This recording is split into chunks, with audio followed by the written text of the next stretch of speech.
Comece bem a semana. Texto de hoje, Salmo de número 27, versículo 4. Uma coisa peço ao Senhor, e a buscarei, que eu possa morar na casa do Senhor todos os dias da minha vida, para contemplar a beleza do Senhor e meditar no seu templo.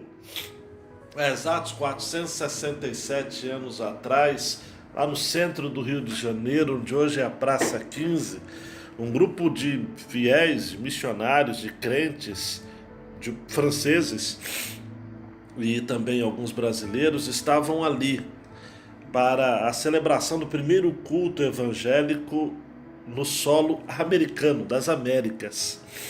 Pastor Pierre Richier abre a sua Bíblia e resolve ler, por instrumentalidade do Espírito Santo de Deus, o Salmo de número 27, versículo 4. Daí então nós temos nesse texto alguns verbos que são muito importantes, e eu entendo esse texto como um texto fundacional, digamos assim, de toda a nossa fé evangélica em solo brasileiro. Mais tarde, esses missionários vão elaborar uma confissão de fé da Guanabara. Esses missionários vão ser, inclusive, alguns deles executados e mortos por defenderem a fé protestante, cristã, em um ambiente realmente em que a coroa portuguesa não tinha interesse algum de que o evangelho do Senhor Jesus pudesse entrar nas terras brasileiras. E esse texto diz assim: olha, uma coisa eu peço ao Senhor. Eu fico imaginando aquele homem com a Bíblia aberta expondo esse texto e imaginando, olha, uma coisa peço ao Senhor.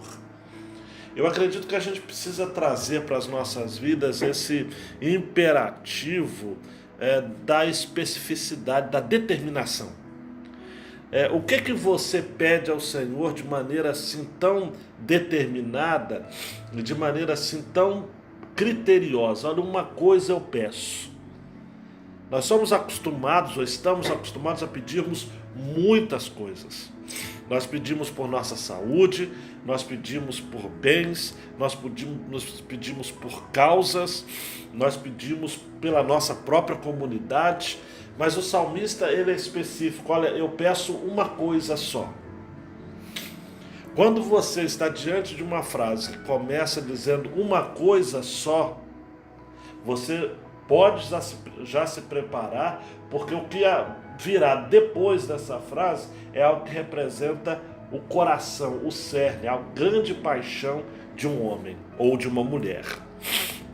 No caso aqui, o rei Davi, o compositor deste salmo, ele diz o seguinte: olha, diante de tudo aquilo que eu já vivi como pastor, como rei, como um homem de casa, como um conquistador, como militar, como estrategista, como um cantor, como um poeta, como um salmista, uma coisa só eu peço ao Senhor e a buscarei.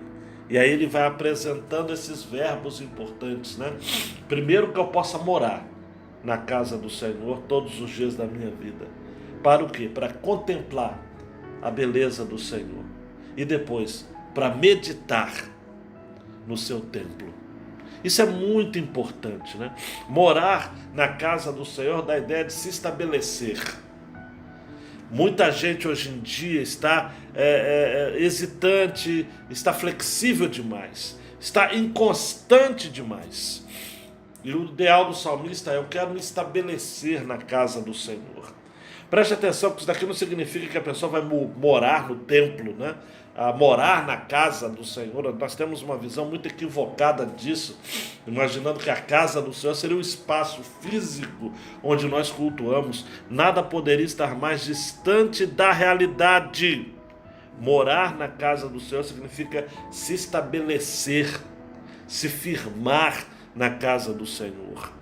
Possivelmente eu estou falando para pessoas aqui que estão fracas e negligentes na fé, justamente pelo fato de que não tem se estabelecido, não tem se firmado nos deveres como crentes em Cristo Jesus.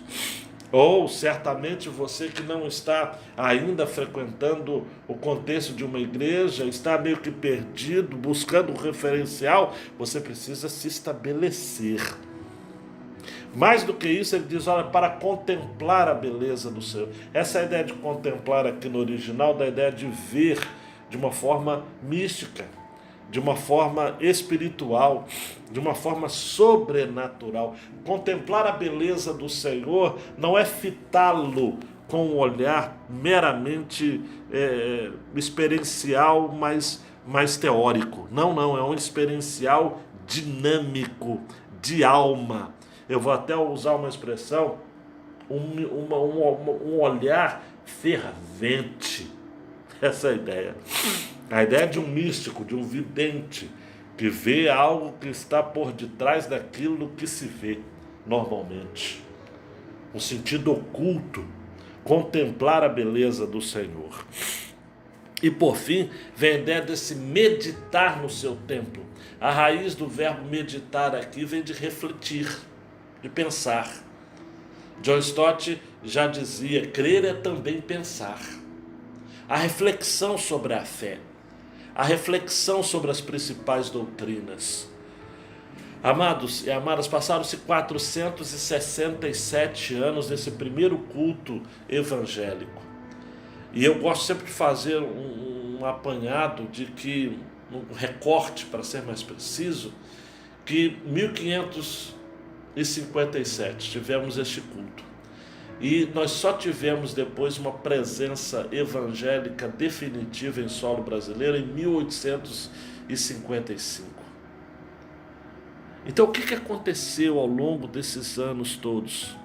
Quase 3 séculos de distância, de silêncio evangélico no Brasil.